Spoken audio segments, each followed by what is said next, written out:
Chapter 2. It is announced from Sarajevo that the Archduke heir apparent and his wife will come to Sarajevo and participate in manoeuvres.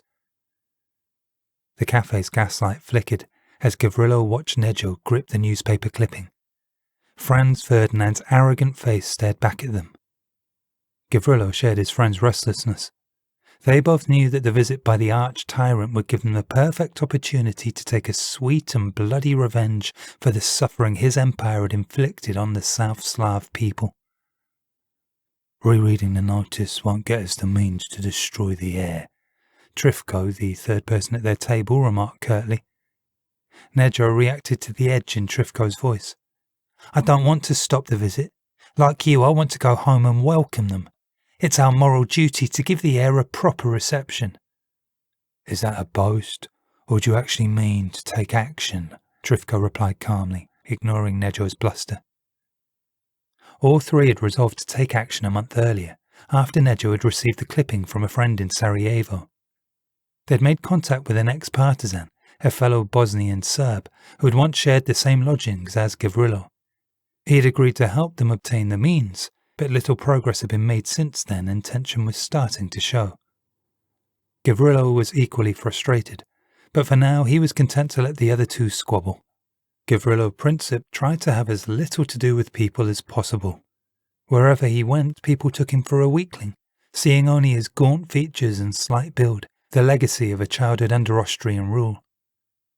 Gavrilo often played along, pretending to be weak, but he knew that one day he would prove them all wrong. He gazed at the other two as they argued. Like Gavrilo, they had trim moustaches and wore dark suits, rejecting the traditional dress of their parents.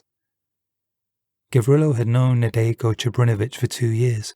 They were both 19 and committed to their cause, but Nejo was often too emotional. He had a tendency to speak without thinking and would brag about the heroics he had performed. It seemed to Gavrilo that he was desperately trying to throw off the stigma of his father, who was generally believed to be a police informant. Trifko Grabesh, Gavrilo's old friend, would be 19 the following month on Vidovdan, the Serbs' national day. The son of an Orthodox priest, Trifko often appeared reticent, but Gavrilo knew his physical strength ensured he could take action when needed, as he'd proved when he was sentenced to 14 days in prison and expelled from Bosnia for hitting a teacher who'd insulted him. The experience had left Trifko with the desire to make his country's invaders pay for what had happened to him. It was a desire that Gavrilo had encouraged since Trifko's arrival in Belgrade. Gavrilo glanced at the gaslight above them. It still seemed like a marvel compared to the darkness of the peasant house he grew up in. The light cast a glimmering sheen on the other youthful dissidents from Bosnia and Herzegovina, who gathered in the cafes of Belgrade's green wreath square to drink coffee and talk. Always to talk. The Acorn Garland was their favourite venue, as this was where the veterans from the Balkan Wars came to tell their stories. I will commit a true and noble deed for our people, Nejo crowed, drawing Gavrilo out of his thoughts.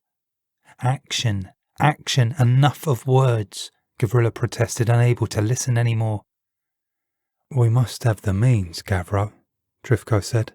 We still need weapons, money, and a safe route out of Serbia and into Bosnia. Gavrilo glared across the cafe at Milan Saganovic, a decorated partisan officer, and their contact. He was at the centre of attention with a group of tough-looking ex-partisans. Saganovic hadn't been quite so commanding after the last Balkan War, Gavrilo reflected. He'd fallen on hard times like many former soldiers. Legend had it that Saganovic had been so lice-ridden that he was actually thrown out of the Green Reef Cafe. Gavrilo found that hard to imagine, looking at him now. A respectable clerk in the Serbian railways, he cut a powerful figure, and Gavrilo knew that he wouldn't be moved or hurried. Perhaps I should go and ask Sigo for the means now, Nejo said, seeing Gavrilo's apprehension. He will not refuse me. Who could refuse the mighty hero? Trifko said dryly. Gavrilo cut them short before they started to argue again. I will go. He made his way towards the veterans, and Saganovic looked up as he approached, calling across to him, Gavricha! Gavrilo smiled wearily. He hated the nickname Little Gavrilo. "Do you have any news?" he asked. Saganovich looked at his companions, then back at Gavrilo. "News? There is no news," he answered mockingly. The ex-partisans laughed. Gavrilo shuffled nervously. He felt slightly uneasy in Saganovich's presence. Saganovich was 6 years older than him and had actually done what Gavrilo could only dream of. "Come, Gavrilo, sit and have a drink. I'm just teasing. There's nothing doing." Saganovich smiled good-naturedly and offered him a glass of plum brandy. "I don't drink, Sigo." "No, of course. Your cause is all you need." Saganovich drank the brandy and added matter-of-factly, "Preparations can't be made until it's known whether or not Emperor Franz Joseph will survive the bout of bronchitis he's currently suffering."